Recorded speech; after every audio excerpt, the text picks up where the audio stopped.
Okay, it's 10:30, so let's get started.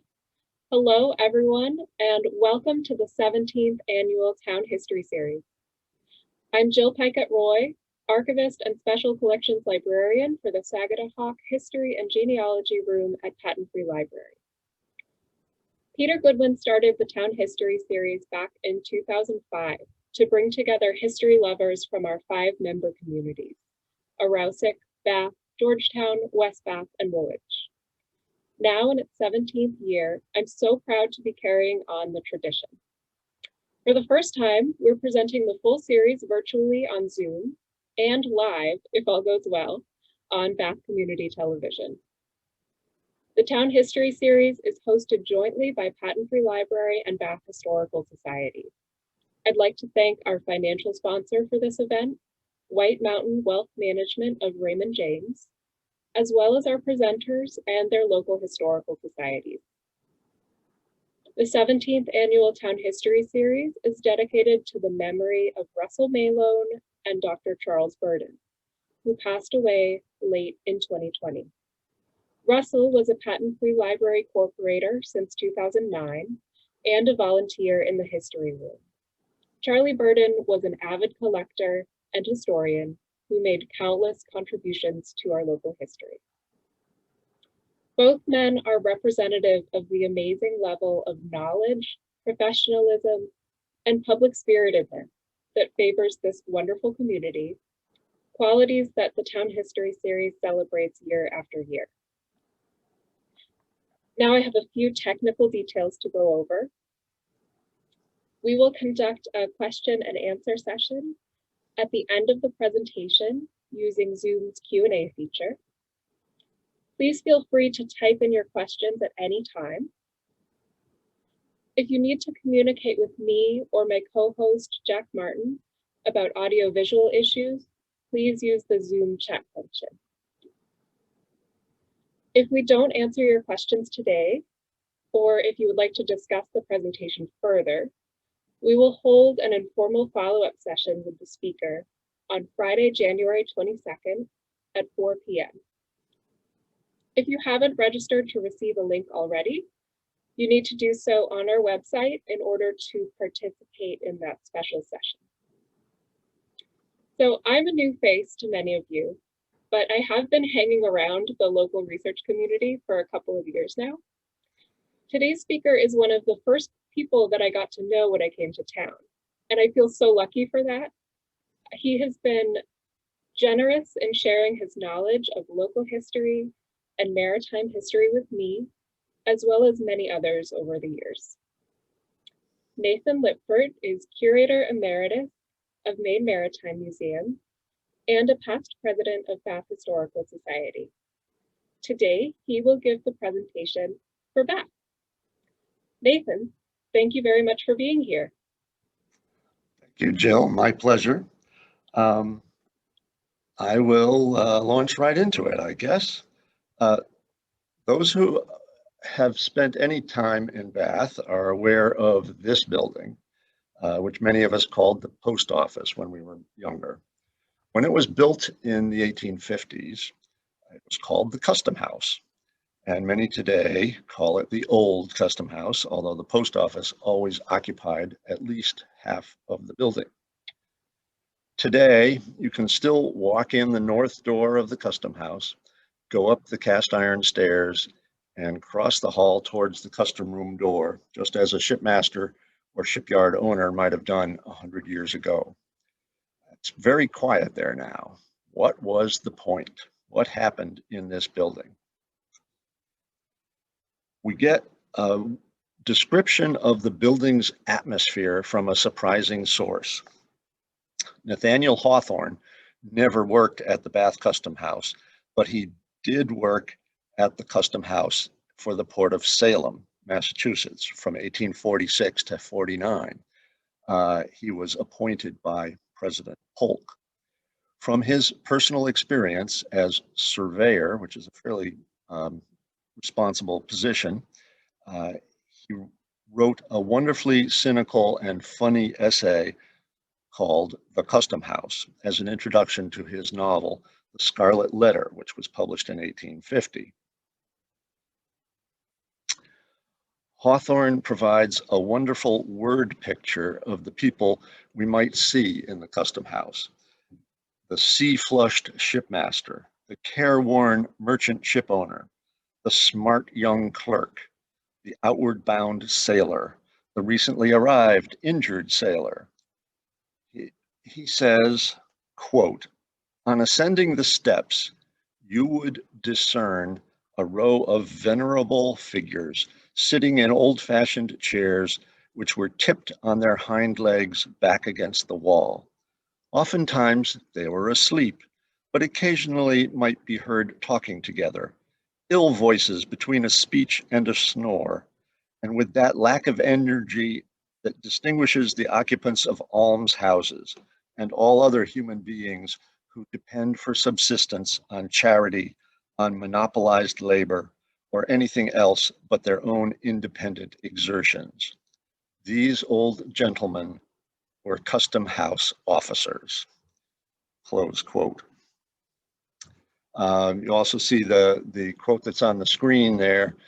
He talks about the evil and corrupt practices into which every custom house officer must be supposed to fall, and neither the front nor the back entrance of the custom house opens on the road to paradise. He was quite cynical about working for the government at the time. Other famous authors who worked for customs departments included Geoffrey Chaucer, Robbie Burns, and Herman Melville. None of them wrote specifically about their responsibilities or jobs in customs. A couple of people who briefly worked for Bath did author books later in life, but neither of them became a literary giant of any sort. So we have no personal memoirs of working in the Bath Custom House, and we have to turn to other sources for our information. First of all, to define things, we have the definition of custom, which are the duties, tolls, or imposts imposed by the sovereign law of a country on imports or exports, and also the agency for collecting such customs. And this was not a negligible source of money for our country. The the money that came in from customs duties on imported goods was the major source of income for the United States from the time it was created into the 1890s. It was the 1890s before the Internal Revenue Service started providing more income than customs duties. So in order to sort of be sure they were getting everything they ought to get, the government divided the entire coastline into customs districts. Or the state of Maine had more than a dozen different districts. And the one for Bath was sometimes called the Kennebec district because it included all the towns up and down the river, many of them designated as ports of delivery, although Bath was the only port of entry. And so the customs office or the customs house was at Bath. The district also included everything upriver, right up through to the Canada line. There were employees from the Bath office stationed up near Jackman, or what is now Jackman. At the time, it was called Moose River. There was somebody at the Forks for a time. There was something called the Canada Line. There was a town of Beatty, a town of Lowelltown, and sometimes it was referred to as the Canada Road, the road that came down and headed from the Canada border to the Kennebec Valley. So this was all part of the Kennebec district. So what happened in the office, other than charging and receiving duties on imported goods? There was measuring and documenting new vessels, inspecting and redocumenting older vessels, providing documents to mariners, documenting voyages, inspecting import and export cargoes, managing the cod fishing bounty up through the Civil War, management of the Marine Hospital Service, management of the Lighthouse Service. All of this was done through the federal building that was called the Customs House. And also the life-saving service for a time was managed through the Customs Bureau. Some of it happened in the office, and much of it happened out of the office, outdoors. There was a boarding officer who went aboard every incoming vessel from a foreign place. He took a duplicate manifest of the inbound foreign cargo. He put locks on the hatches until the time came to discharge the cargo. And when the cargo was discharged, sample containers could be examined, opened, weighed, measured, or otherwise looked into. Here's a list on the left of the positions that were in the Customs House. There were 3 of them appointed by the president, collector, naval officer, and surveyor. The collector was the person in charge of the district. The naval officer for some big districts was the person who was there to check up on the collector. And the surveyor was the person in charge of the outdoor, he was the executive officer of the outdoor activities of the office. All 3 of them were appointed by the president. Most of the time, Bath of those 3 only had a collector, not a naval officer or a surveyor, just not a big enough port. Then everybody else who worked for the office, deputy collector, the inspector, who might also be a weigher or a gauger or a measurer, or boarding officer. Sometimes there were boatmen or bargemen. Those were all appointed by the collector himself. And over on the right-hand side here, you see the earliest listing we have of everybody who worked in the customs office at Bath. Early collector, Joseph Wingate, and we did have a surveyor for this brief time in the 1820s, and then a batch of inspectors, and then the surgeon for the Marine Hospital and the steward. Not entirely sure what the steward did, but I'm guessing he was sort of an orderly for the Marine Hospital. At this time, Bath did have its own Marine Hospital, which later was sort of absorbed into the one in Portland. This is the only illustration we have, photograph we have of the inside of the Bath Customs Office, and it's quite late. It was actually as it was being packed up to be closed. But it does give you an idea of how things worked. This is the door that I showed you the other side of in the first or second slide.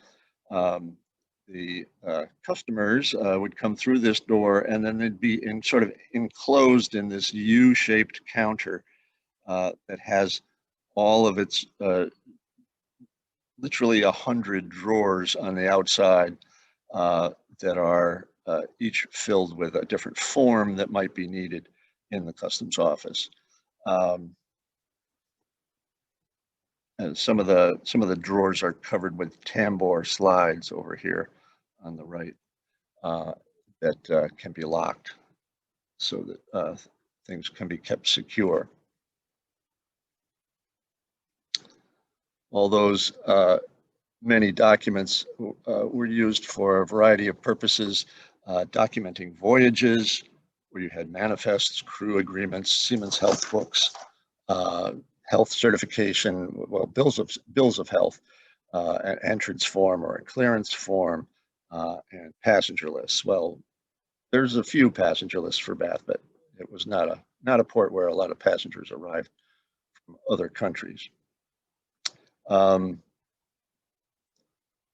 Besides the individual documents for voyages and vessels, the Customs Office would compile data for the big picture. This was an abstract of clearances for foreign voyages from Bath. So all these vessels in this list here departed from Bath in October of 1839, headed for a foreign place. And you can see that those foreign places, which are on the list in this column, are almost all for the West Indies, someplace in the Caribbean. But there's a few of them to a foreign country that is the Republic of Texas. Rather an interesting circumstance just for that period of time. The individual seamen would come in to get seamen's protection certificates, which was a form of passport available to seamen to prove that they were American citizens. They might also show up hoping to see the doctor for the Marine Hospital and receive some treatment of some sort. Documenting new vessels was a big part of what happened in Bath because of the nature of the area as a shipbuilding center. So there are quite a number of documents that needed to be filled out and certified for each new vessel. The customs collectors themselves were typically successful businessmen and politicians from the area. They might or might not have any maritime knowledge. There often were someone who had represented the area in the legislature or had represented Maine in the Congress.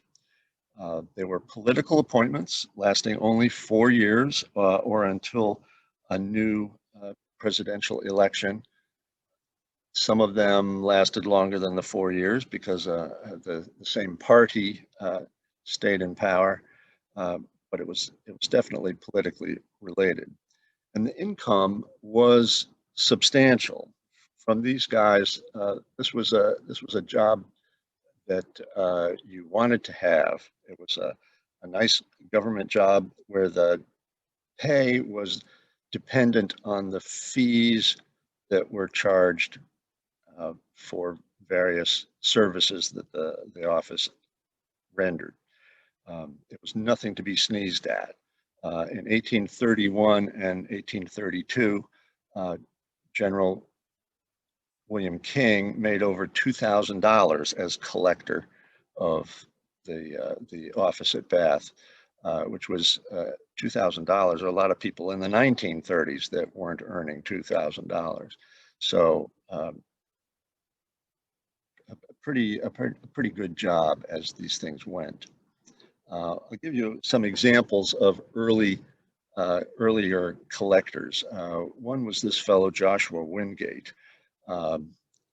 He was born in Massachusetts, graduated from Harvard, practiced law in Hallowell, and became a protege of a famous Revolutionary War general who lived in that area, General Henry Dearborn. And Wingate married Dearborn's daughter, Julia, one of many daughters, I think.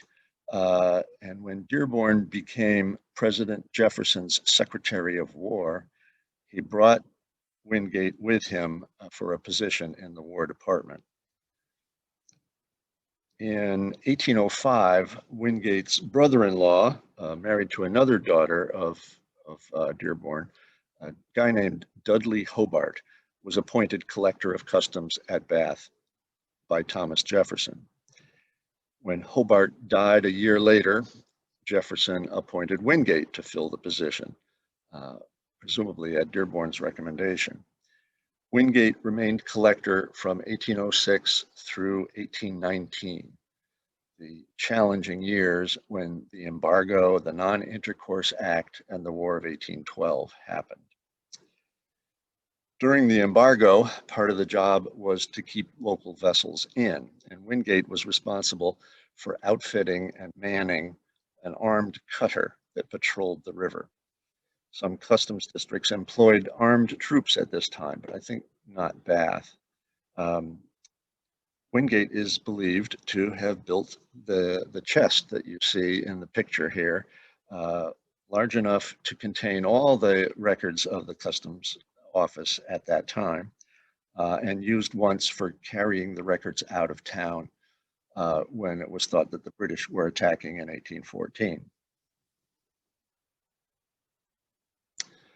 Another early collector is Mark Langdon Hill.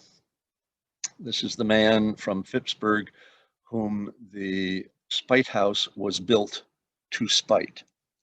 He carried on his stepfather's lumbering, farming, and shipping activities and became famous for his public service.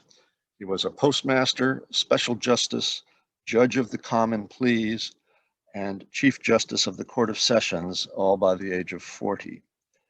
He was a representative to the U.S. Congress from 1819 to 1823 in many activities associated with General William King of Bath.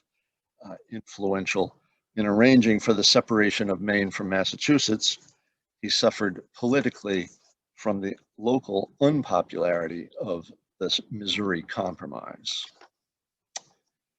In 1824, Hill and General King backed a man named Crawford, W.H. Crawford, for president against John Quincy Adams.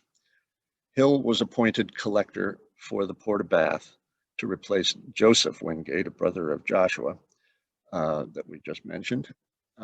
And upon Hill's appointment, a controversy broke out involving rival Bath newspapers. Angry pamphlets published on both sides. Public meetings were held. Hill, King, Wingate, and others were publicly accused of collaborating and trading with the enemy during the War of 1812 and making trading voyages during the Non-Intercourse Act period.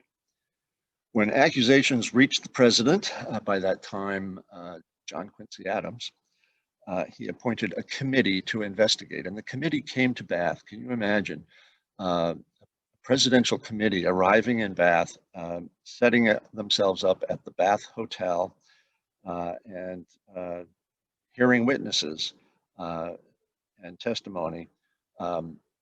And not surprisingly, since they were appointed by Adams, they found against Hill and removed him from office, or the president removed him from office and appointed his assistant, John Swanton, in his place. So he lasted less than a year, and it was essentially a political issue. Here he is. This is a list from the Maine Register in 1825 of everybody at Bath, and you can see Mark Hill as the collector, and then the guy who was just about to replace him, John Swanton, is the next guy on the list, who just as an inspector is also earning a pretty good wage, $1,800 there. And then a batch of other inspectors down the list, the surgeon for the Marine Hospital, the steward, and then a group of boatmen, so that cutter is still operating as it had a few years earlier.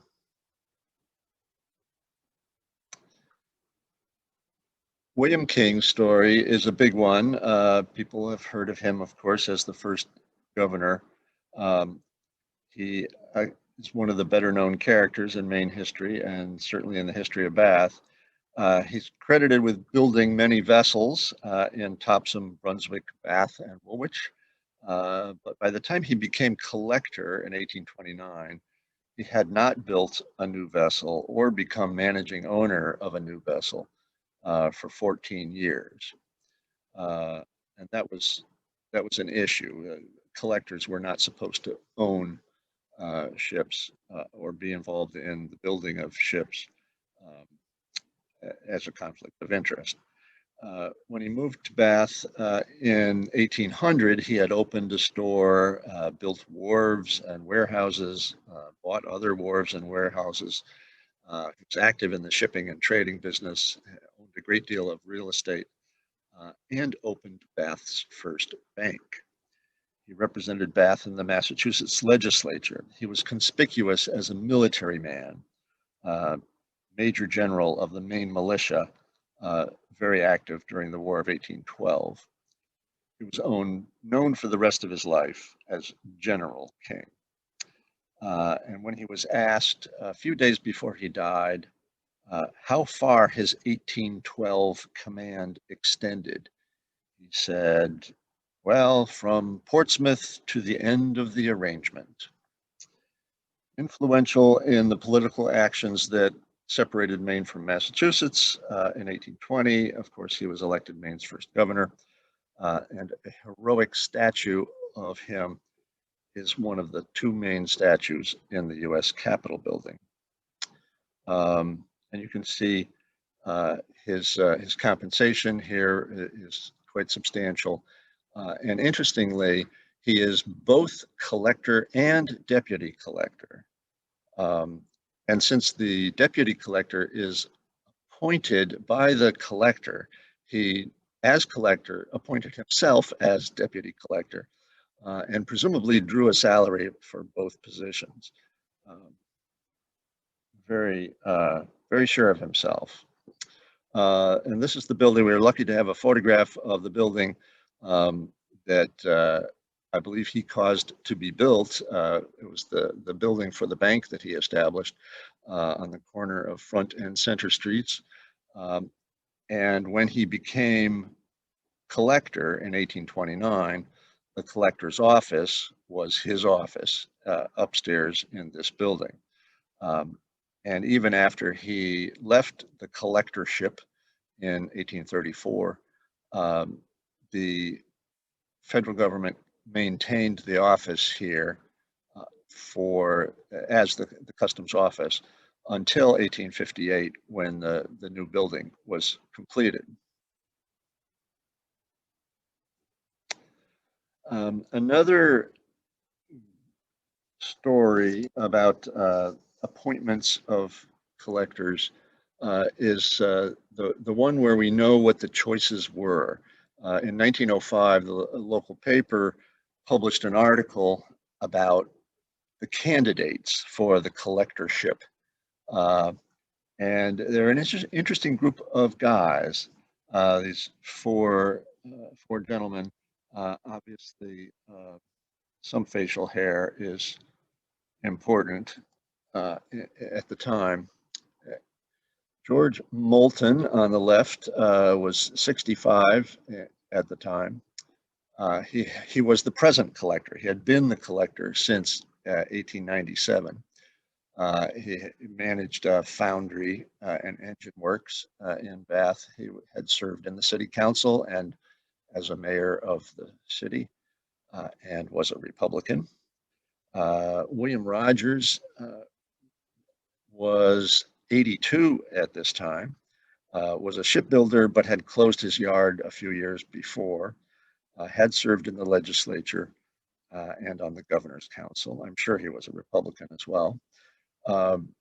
John Shaw had been a merchant seaman, a naval officer during the Civil War, and he established Shaw's Bookstore, which was still open when I was younger. He also had been mayor of Bath and was a Republican. And then the fellow on the right is Elwell Crosby. He's the youngest of the group. He's only 49. He had worked in shipyards and was now, in fact, a shipbuilder. Now, 1905 now, was a shipbuilder and managing owner of a fleet of schooners. He had served in the city council and as mayor of Bath, and was a Republican. Obviously, he's younger than the others. He's thought as mayor to have received one of the largest vote margins ever.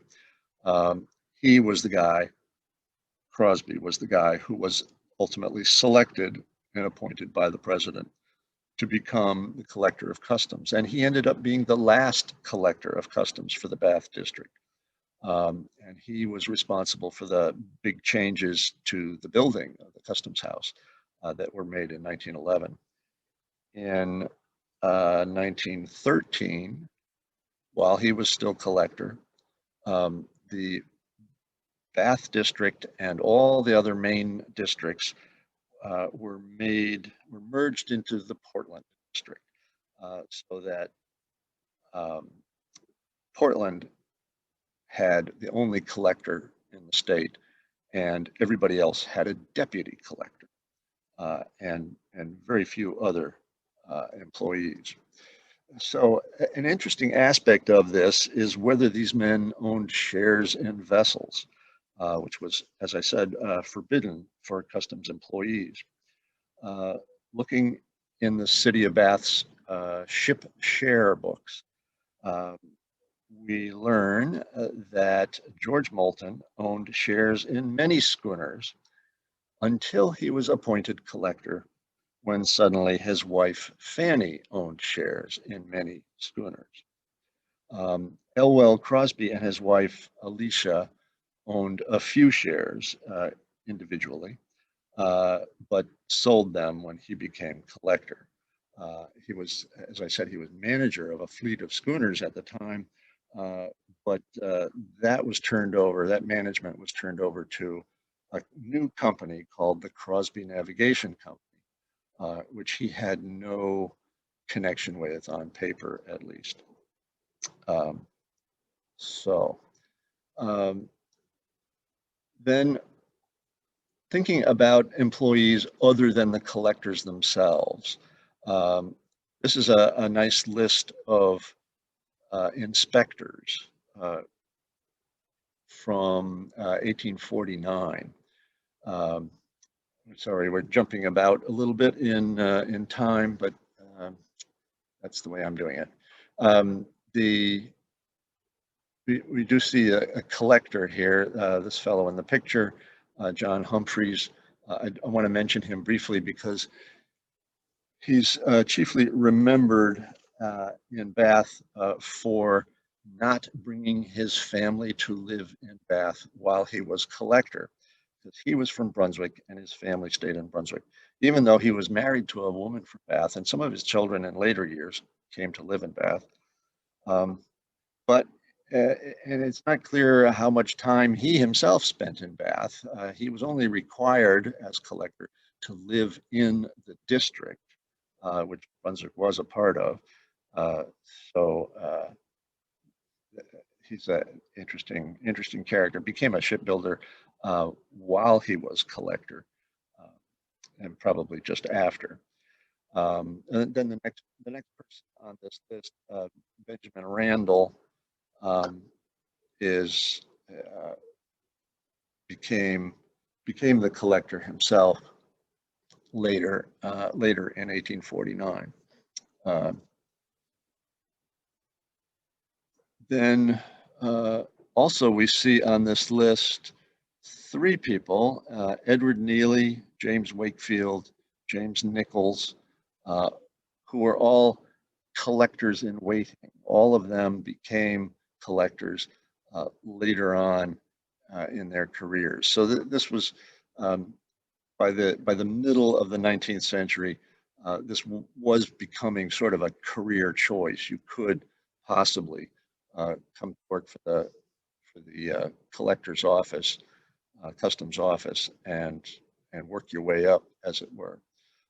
We also see on the list a gentleman named Joseph Sewell. He's not one of the shipbuilding Sewells, but he's related to them. He had been a collector some years previous to this, and now he's just an inspector. There's 21 people on the list. I think they probably were not all employed in the Customs House at the same time. I suspect that some of them were there in January of 49 when a new president was inaugurated, and they got swept out of office because of a contrary political affiliation. You also will notice that a number of the people are on the list more than once. As inspectors and then also as weighers and gaugers and measurers and so forth. You also notice that the people are paid in three different ways. There's some people that are paid, like the collectors, as a proportion of fees that are received by the customs office. Some people are paid a per diem of $3, which is pretty good. And other people are paid an annual salary. Or sometimes you get more than one of those things. You get your annual salary and you get some proportion of fees, or you get paid a per diem plus fees. So they were doing all right. Oh, there's also a guy on the list, Moses Springer, who became the superintendent of the construction of the new customs office, the new custom house, which started 3 or 4 years after this list was put together. Edward Neely is a prime example of somebody who started as a young man in the customs house when he was about 30, I guess. No, 28 or 29, and stayed there for 44 years, ultimately as an inspector, occasional weigher, deputy collector, and then finally collector from 1866 to 1881. He was appointed, or he came to work when Joseph Sewall was collector. And he was collector for 15 years, which was a longer span than anybody else except the first collector, who was William Webb, who was there for 19 years. Neely was there for 15 years and would have been there longer, but he died in office. He was very active in many Bath organizations, including being an officer of the Patent Library Association, and for many years president of that organization. So he was instrumental in the founding of the library that I'm speaking to you from this morning.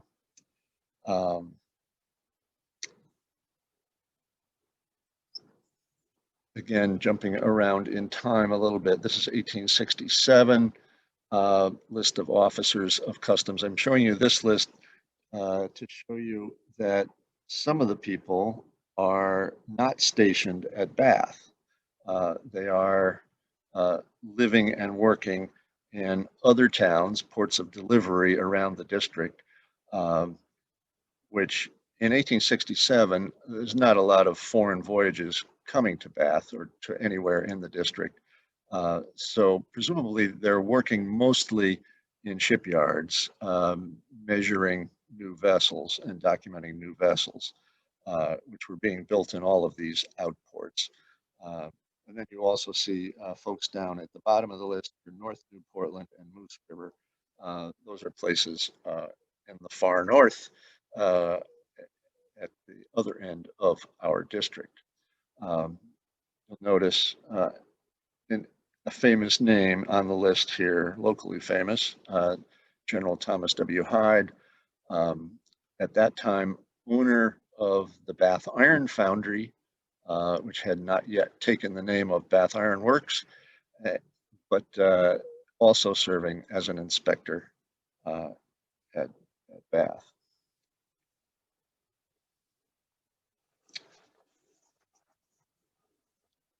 Sorry. Under the definition of an inspector were people with special training for dealing with certain types of certain parts of the job. The weigher was somebody who would be present when cargoes were being discharged, unloaded, and he would be checking to make sure that things were um, were recorded as being what they were, the proper weight. There were gaugers. Gaugers dealt with liquid objects or liquid material coming in or going out, and used tools like this head rod, which is essentially a slide rule for measuring the diameter of the barrel head and the height of the barrel, and you use the slide rule to compute the contents, the cubic contents of the barrel. And then the measurer. There were two types of measurers. There were people that measured goods, things coming in, for example, marble being imported from the Mediterranean, or sheet steel, sheet iron arriving, bar iron arriving from Europe, would have to be measured. But there were also measurers, and ultimately in the Bath district, more measurers who dealt with measuring vessels. Ad measurement was the way of determining the official size of a vessel's hull.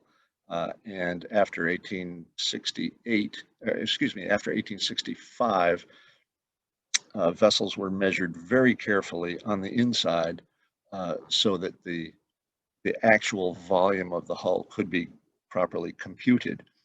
And so there were tools supplied to the teams of two surveyors that went out, two measurers rather, that went out to measure the vessels.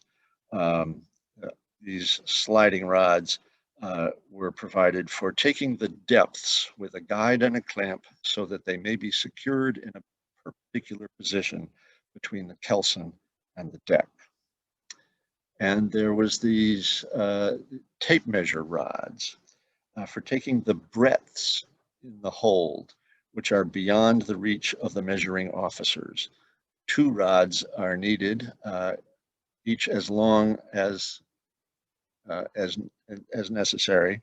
One having a slot or wheel at the top, this one at the bottom here, through which the tape may be passed, and the other a hook just above it here, to which the ring at the end of the tape measure may be attached.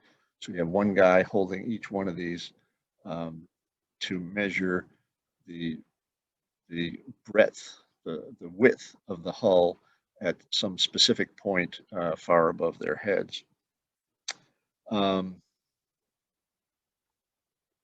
These, by the way, when the customs office was abandoned in the early 70s, these were left behind.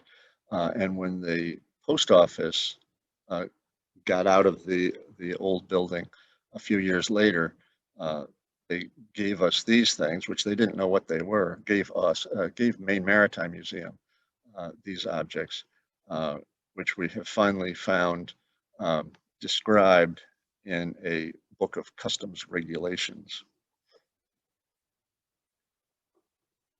So the new building, which is now our old building, was built through the 1850s. From 1852, really, efforts began to design this thing. 1853 is the date on the drawings, and the building was actually altered substantially in the process of construction. The fellow who designed it never came here, didn't realize that it was very difficult to access the east side of a building in this position because of the steep ledges in that piece of property. And so he put the front entrance on the wrong side of the building. Ultimately, things were changed around so that the front was on the front street side as opposed to the east side. This drawing of the second floor, which was the customs offices, shows the collector's room has a nice view of the river. And the other things in this drawing are pretty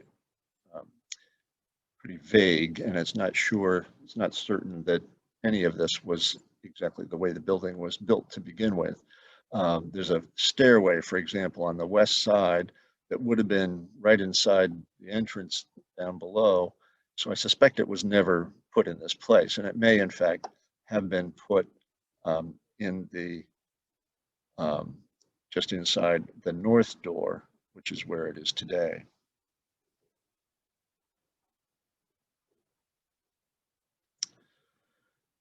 We get a little more detail of an inspector's life from looking at this gentleman. Harry Donnell was an inspector and deputy collector for the last 20 years for a 20-year span of his life. He was generally disappointed in life. He was the eldest son of shipbuilder William Donnell, expected to take over the family shipyard, but ultimately the shipyard closed and he was unable to do that. He did build a couple of three-mast schooners in the early 1890s. He managed the Alameda Hall downtown for a number of years. He was briefly a naval officer during the Spanish-American War, Naval Reserve officer. But he became, as so many people seem to do, went to work for customs when other things didn't pan out. And he also is an example of somebody who evaded the rule of not owning vessel property. Before he worked for customs, he owned shares in 3 schooners, including nearly half of one of the schooners he had built. But after taking the customs position, he didn't own any shares, and we see that in the Bath city records. And then a few years later, his brother, who had been living away, returned to town, and magically he owns the same shares that Harry had owned in the 1890s.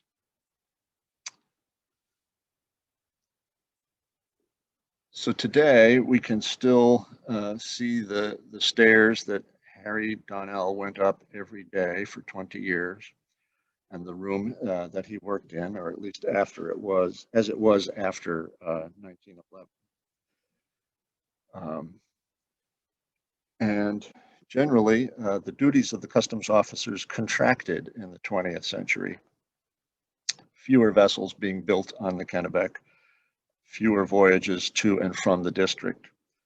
The room remained an active office of the Customs Service until about 1973. That year, the office was finally closed and all customs activity being transferred to Portland. Some of the records, a few of the records, came to the Maine Maritime Museum from this office. Most of them went, and most of them had already gone to the National Archives, where they can be seen today. Thank you for listening.